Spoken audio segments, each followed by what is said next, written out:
People have appeared at the Johannesburg Magistrate's Court over the resurrection of a man who was supposedly brought back to life by Pastor Alph Lukau. The matter has been postponed to April 26th. Let's get more on this matter with our reporter, Slindelo Masikane. Slindelo, we know that earlier when we spoke to you, we'd established that the case has been postponed while the Home Affairs Department establishes some of the personal details surrounding accused number one. What's the latest in this story? Yes, certainly. So the matter has been postponed to the 26th of April, and like you've said, it is to allow the state to get some clarity around accused number one's citizen status. Now, accused number one's name is Nkululeko Dlamini. He happens to be 35 years old, and the second suspect is Silungisani Sibanda, one male and one female. And the accused in question is Nkululeko Dlamini. What we understand is that his passport has one name, while his ID document, his South African ID document, has another. So the state needs to exactly clarify what the legality is around his citizenship status. And we also understand, of course, that there has been one warrant of arrest issued for another suspect. The eNCA says that the possibility of more arrests has definitely not been ruled out. And of course, the prime suspect, Brighton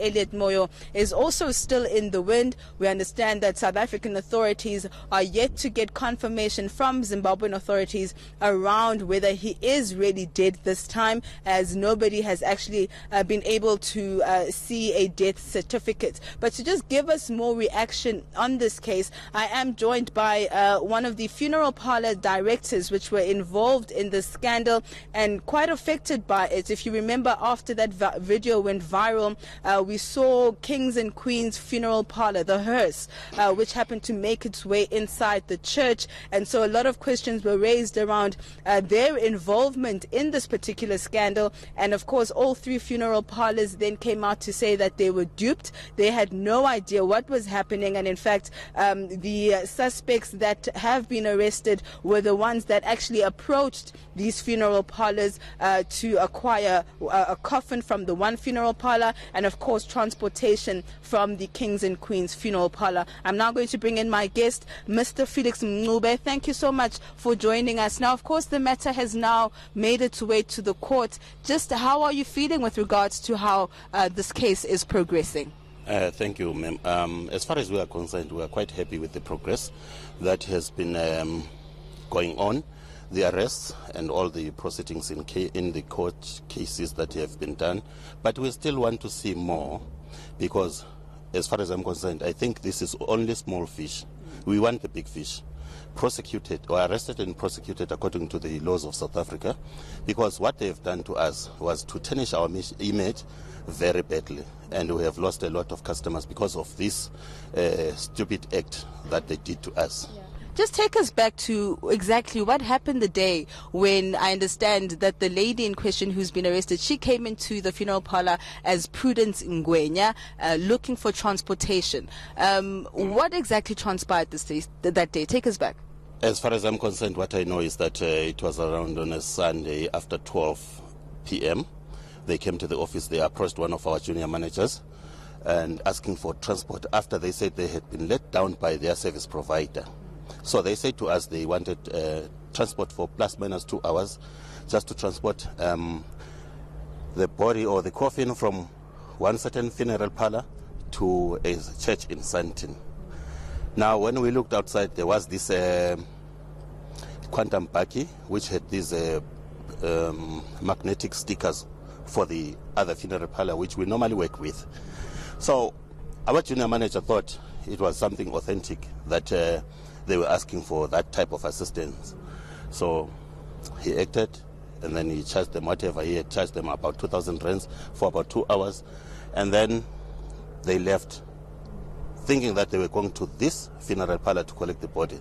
Instead, they went to a certain address in Uval, along U Street, next to the Uval police station.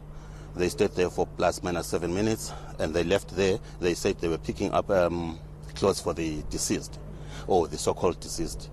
And then instead they came out after 7 minutes and they said they had other family members had already collected the clothing. Yeah. So they had to go to a certain address somewhere close to Lyndhurst or what?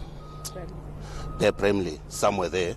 And then when they got there, the driver was asked to reverse to a certain point, and the coffin was loaded in by the purported family members. And according to him, he had noticed that the coffin wasn't properly closed. It was slightly open. When he questioned that, they said, no, you shouldn't worry about that. Then he asked for the papers for the deceased. They said, no, they were in that quantum which was accompanying our haze. So, while thinking that everything was in order, he drove our haze to Santin at this Alleluia Ministries Church. And when they got there, he was told to reverse to a certain point, and then he realized there was sort of like media people. People were flashing cameras and recording with their videos. And then before they got there, one of the so-called family members who was with him in the haze asked for his phone and said his battery had gone dead. He gave the phone, but that was the way of trying to hold him long at the church. So whilst they were taking all those photos and recording whatever they were doing, they took the body into the church. A few minutes later, there was ululation, sight of like joy, people rejoicing. And I think that was when this crowd was rising from the so-called dead. In the actual fact, we never had crowd in our funeral parlor. We are a professional company which knows what to do with a deceased. And we could not have coffined a person with a mouth wide open like that. Tell me about the effect on your business. I understand you've suffered quite immense reputational damage. We really have suffered gravely, but well, we're slowly picking up. But this has affected even the undertakers. Some other undertakers have been affected by this because they are not happy with what they saw. But in the actual fact, we never had anything to do with it except transporting that so-called deceased from Bramley to Santin. And that was our main portion. Our driver remained there at Santin for about 55 minutes because he was waiting for his phone, which he never got. And when the journalists who were around there, or people who were purporting as journalists who were around there, came to say and find out why he really at our mortuary, when started asking sort of those questions, then he decided no, it was time he should leave. Then he left for our place. Now, of course, we understand the pastor hasn't been charged. We don't understand how far those investigations are going around him. Do you believe he needs to also account for this matter? Definitely. I do really believe he has to answer questions. And as far as I'm concerned, I'm happy with the progress the police have been doing, because what they are doing now, they are collecting the small fish who will end up being the people who will give evidence against the big fish.